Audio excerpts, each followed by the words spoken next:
well. Order. New Zealand On Air's Time's integrity expired. is damaged, and it's time Order. for a serious review Order. of how it operates. Mr Speaker. Simon Bridges. Mr Speaker, congratulations on your well-deserved elevation and the position that you hold in this Parliament, which I know that you will serve with grace and dignity. I've got to say, talking about the speech I've just heard from Claire Curran, that maybe it's just me, but there is a deep and twisted irony in what she's saying about broadcasting.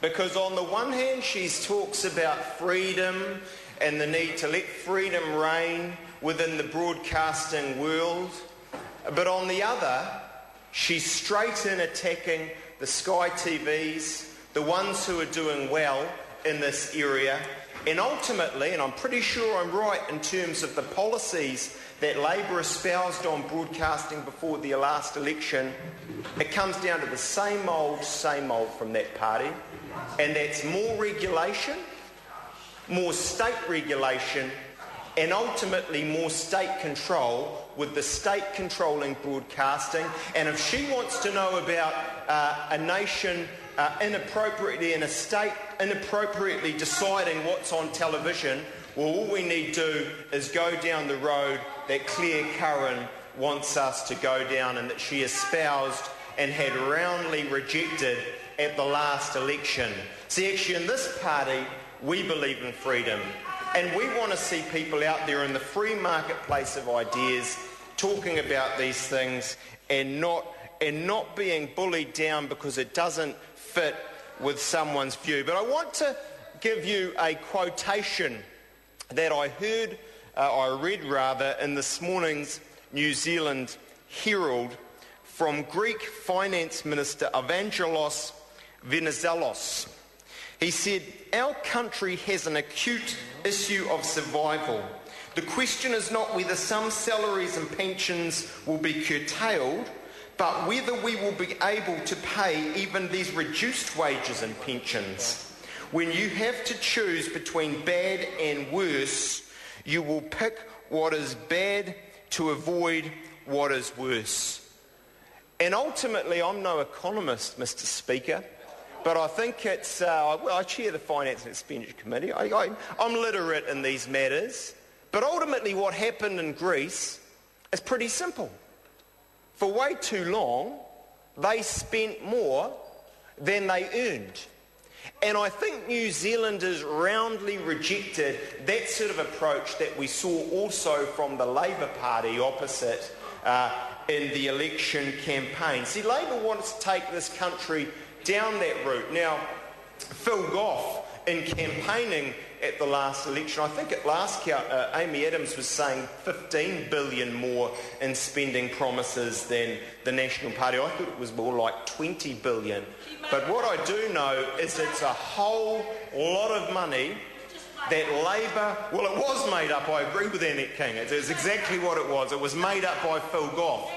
And he was shown up actually in the debates for making it up because he didn't know where his figures came from, and he just kept on promising. Well, actually, just as we've seen in Greece where it doesn't work here either. And so we are determined to be fiscally conservative and to get our spending and our debt down in this country and to return to surplus in 2014-15. And many of the members actually on the other side, David Cunliffe committed this crime, if I can put it this way. They say, when we talk like this, when the National Party talks like this, they say, oh, but we got debt down. Well, let me explain something to the Labor Party. There is a fundamental difference between spending and debt, right? They're different concepts. And yes, that's right, in the best economy the world has probably ever seen, it's true that Michael Cullen, was able to return surpluses, I'd say arguably by taxing more than he needed to. But he was able to return and have big surpluses. But how did he do that? Well, from 2005, we know that he spent like a drunken sailor. Every day, day in, day out, he was spending much more than he needed to do, and he wasn't spending it on productive stuff, the kind of things that Claire Curran harped on about before, innovation this, innovation that. No, he put it into the productive economy. And why did they do that? Well, a cynic might say they did that to buy elections.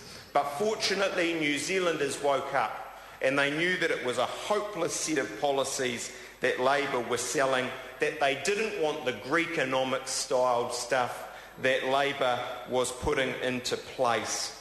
And you know, Mr Speaker, I was talking to a top economist just last week, and he said to me, really, doing a good job by the economy comes down to two things. You can dress it up in all sorts of ways, you can talk about 15 things, it comes down to two things. Firstly, it comes down to spending less and having less debt, different things but related, spending less.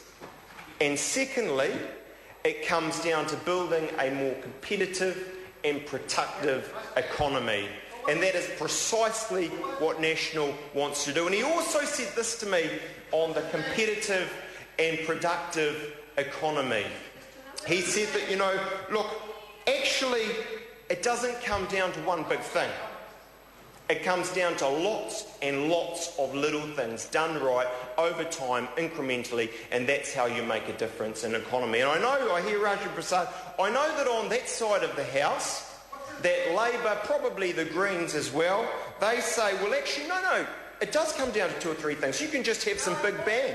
You know, you could just innovation economy or green economy, and we just do all these magic little things. Well, that's exactly what it is.